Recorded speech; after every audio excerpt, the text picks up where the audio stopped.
6 groups that advanced Latino voting rights.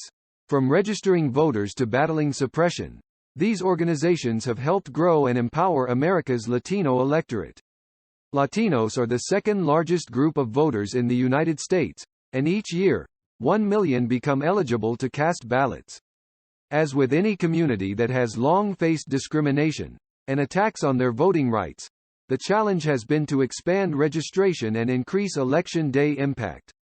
Numerous organizations have embraced the Latino voting rights mission, working to amplify the many voices of this population, which, far from being homogenous, is diverse both racially and by country of origin. Most of the groups emerged in the mid-1960s and 70s, strongly inspired by the Black civil rights movement and, in some cases, assisted by its leadership. Until that time, according to a 2009 study of racial voting rights in America by the National Historic Landmarks Program, Hispanic Americans were consumed with other civil rights battles, from school segregation and citizenship challenges to housing and employment discrimination. But in 1965, the National Voting Rights Act elevated political participation on their agenda. By 1975, Latino groups had successfully lobbied for an amendment to that law, which specifically lifted barriers to non-English-speaking voters.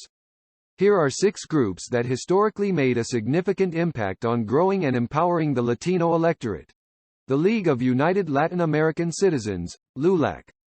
Established in 1929 in Texas as a merger of several smaller Mexican-American organizations, LULAC remains the country's oldest Latino civil rights organization focusing broadly on justice, education, housing and employment, in addition to voting rights. At its formation, the group took inspiration from the National Association for the Advancement of Colored People and one of its founders, W.E.B. Du Bois, in its efforts to advocate for community rights and end discrimination.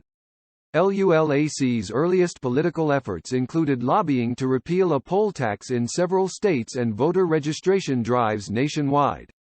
In the 1960 election, LULAC was instrumental in developing Viva Kennedy clubs in Texas, a milestone effort that resulted not only in support for the Democratic presidential candidate, but served as a turning point in the mobilization of both Mexican-American voters and candidates for political office. The U.S. Hispanic Leadership Institute, USHLI. Based in Chicago, the USHLI traces its roots to a meeting in 1971 between several Mexican-American activists and civil rights leader John Lewis.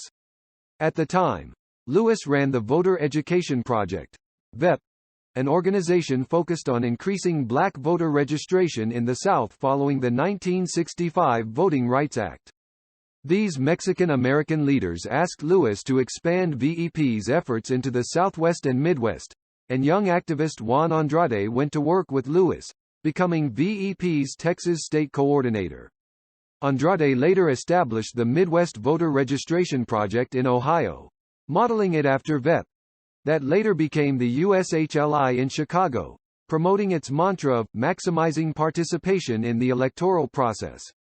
Southwest Voter Registration Education Project, SVREP. John Lewis was also pivotal in helping establish SVREP in San Antonio in 1974, with the mission of expanding Latino voters and protecting them from disenfranchisement by such barriers as poll taxes and English literacy tests. SVREP founder Willie Velázquez, an iconic figure in Latino voting rights, grew the organization, coining the phrase, Tu voto es tu voz, your vote is your voice. By the time of his untimely death in 1988, SVREP had supported hundreds of Latino political candidates, led hundreds of nonpartisan voter drives in poor, underrepresented Latino communities and successfully fought more than 75 lawsuits to help undo gerrymandering, eliminate language barriers and other voter suppression practices. SVREP also developed a polling and research arm to study Latino voting patterns. Together, the USHLI and the SVREP have registered more than 5 million voters. The United Farm Workers Union, co-started in 1962 in California by labor activists Cesar Chavez and Dolores Huerta, the UFW began as an effort to advocate for the rights of agricultural workers. It expanded to include other efforts, including voter registration. "We don't need perfect political systems. We need perfect participation," said Chavez, who stressed that community empowerment begins at the voting booth. Active in farming communities across California and other states, the UFW has effectively used its labor organizing as a base to expand voter registration efforts, particularly among Chicano workers. Huerta continued those efforts through the Dolores Huerta Foundation for Community Organizing, established in 2003. Mexican American Legal Defense and Educational Fund, MALDEF. From its founding in 1968, MALDEF has long worked to battle voter suppression, using the NAACP Legal Defense and Educational Fund as a model. In 1970, it successfully challenged a Texas legislative initiative that created mega districts, which the U.S. Supreme Court later ruled unconstitutional for inhibiting minority voter participation. That ruling led to an expansion of the Voting Rights Act to include language minorities, offering bilingual ballots and voting instructions. Other influential Latino civil rights organizations, Unidos U.S. Labor Council for Latin American Advancement, LCLAA. National Association of Latino Elected and Appointed Officials, NALIO.